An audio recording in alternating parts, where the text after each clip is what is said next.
बिस्मिल्लाहिर्रहमानिर्रहीम। अस्सलाम वालेकुम। Welcome to the chemistry world. आज का जो हमारा टॉपिक है वो है क्लासिफिकेशन ऑफ मैटर। सबसे पहले what is matter? Matter is anything that occupies space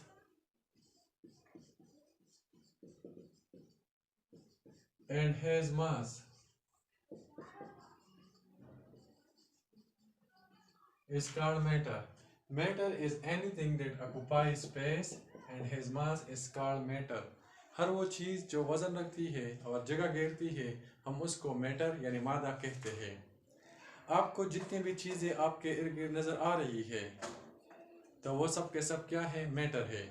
for example the food you eat, वो खुराक जो आप खाते हैं। द वाटर यू ड्रिंक, पानी जो आप पीते हैं। And the air you breathe, और हवा जो आप सांस में लेते हैं। These are all what? These are all matter को हमने क्लासिफाई किया है टू टाइप्स में, pure substances and impure substances या मिक्सचर। प्योर सब्सटेंसेस ये हमारे पास वो सब्सटेंसेस है या मैटर का की वो शक्ल है, वो फॉर्म है जिसकी डेफिनेट कंपोजिशन या फिक्स कंपोजिशन होती है। इसको हमने फर्दर क्लासिफाई किया है टू टाइप्स में, एलिमेंट्स में एंड कंपाउंड में। एलिमेंट ये this is that type of pure substance which is made of only one kind of atoms. ये मैटर की वो टाइप है जो एक ही किस्म के एटमों से मिलकर बनती है। फॉर एग्जाम्पल हमारे पास है sodium, chlorine, bromine, copper, iron etcetera, ये सब के सब हमारे पास क्या है? एलिमेंट है।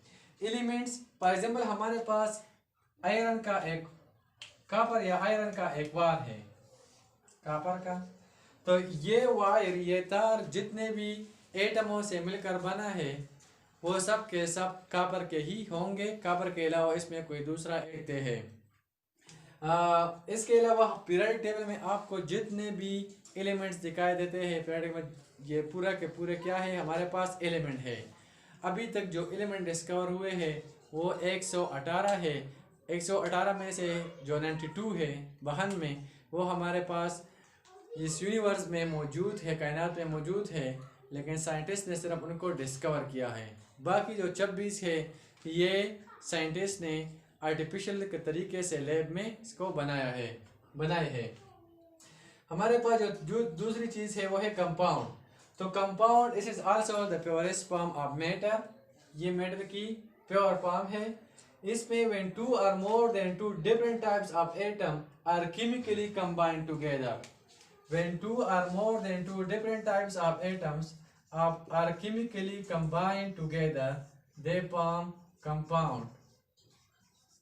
जब दो या दो से ज़्यादा मुख्तलिफ किस्म के एटम एक दूसरे के साथ केमिकल रिएक्शन करते हैं और हमारे पास जो चीज़ बनती है उसको हम कंपाउंड कहते हैं।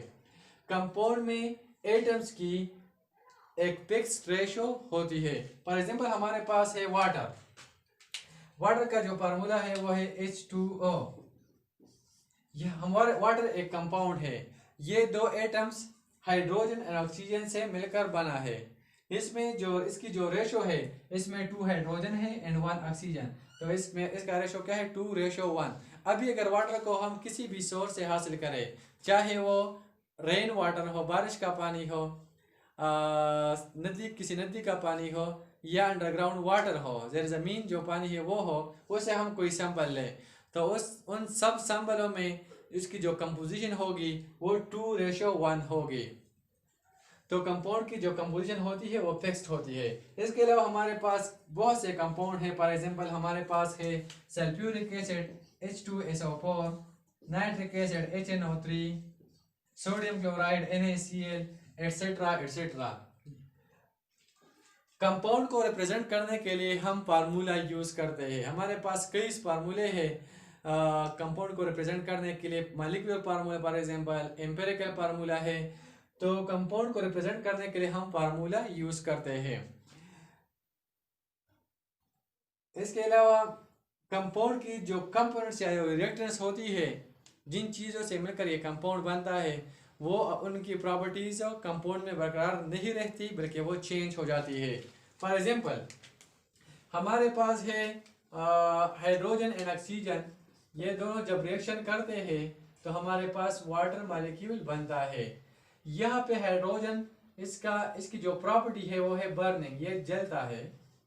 ऑक्सीजन की जो प्रॉपर्टी है इट हेल्प्स इन बर्निंग, ये जलने में मदद देता है। एंड वाटर एक्सटिंग्विशिंग फायर, ये आग को बुझाती है। तो इनकी प्रॉपर्टीज यहाँ पे, इन दोनों की प्रॉपर्टी डिफरेंट है किसी से, कंपाउंड से, इसकी जो चीज बनती है। अच्छा, हमारे पास जो मेटल की जो दूसरी टाइप है वो है impure substances. Impure substances are mixture, ये हमारे पास मेटल की वो फॉर्म है या वो शक्ल है या वो टाइप है जिसकी जो कंपोजिशन होती है वो फिक्स नहीं होती। हम ऐसे ही किसी दो चीज़ों को आपस में मिलाते हैं तो हमारे पास मिक्सचर बन जाती है। सही, मिक्सचर को हमने फर्दर, यहाँ पे हम चीज़ें जो मिलाते हैं वो फिजिकली कंबाइन करते हैं, उनके साथ रिएक्शन नहीं करते। मिक्सचर को हमने दो टाइप्स में डिवाइड किया है, homogeneous mixture and heterogeneous mixture. Homo means same, homogeneous mixture is a combination of two words, homo mean same and geneous means state or pace। तो homogeneous mixture ये हमारे पास मिक्सचर की वो टाइप है जिसमें जिसकी जो कंपोजिशन होती है वो यूनिफॉर्म होती है, मतलब उसके जो कंपोनेंट्स होते हैं वो हमें अलग अलग दिखाई नहीं देते, या हमें वो उसकी जो कंपोनेंट्स होती है वो हमें नज़र नहीं आती। फॉर एग्जांपल, अगर मैं शुगर सोल्यूशन लूँ, शुगर को डिसॉल्व करूँ वाटर में, तो हमारे पास शुगर सोल्यूशन बन जाएगा। शुगर सोल्यूशन में हमें, जब मैं शुगर को डिसॉल्व करता हूँ पानी में, तो शुगर सोल्यूशन में हमें शुगर और वाटर अलग अलग दिखाई नहीं देते, या हमें उसमें वाटर में हमें शुगर दिखाई नहीं देती। तो ऐसे मिक्सचर को हम क्या कहेंगे, होमोजीनियस मिक्सचर। हमारे पास जो दूसरा एग्जांपल है वो Saleen solution. Saleen solution is the solution of sodium chloride plus water. जब सोडियम क्लोराइड को वाटर में डिसॉल्व करते हैं तो हमारे पास सलीन सोल्यूशन बनती है। सलीन सोल्यूशन में हमें सोडियम क्लोराइड नजर नहीं आती, मतलब ये एक ही पेज में या स्टेट में होते हैं। जो दूसरे मिक्सचर की जो दूसरी टाइप है वो हेटेरोजीनियस मिक्सचर है। Hetero mean different and genius mean state. तो हेटेरोजीनियस मिक्सचर, ये मिक्सचर की वो टाइप है जिसकी कोई यूनिफॉर्म कंपोजिशन नहीं होती। फॉर एग्जांपल, अगर मैं ऑयल को डिसॉल्व करूँ वाटर में, अगर मैं वाटर लूँ और ऑयल, मैं उसको शेक कर दूँ तो उसमें एक लेयर बन जाएगा,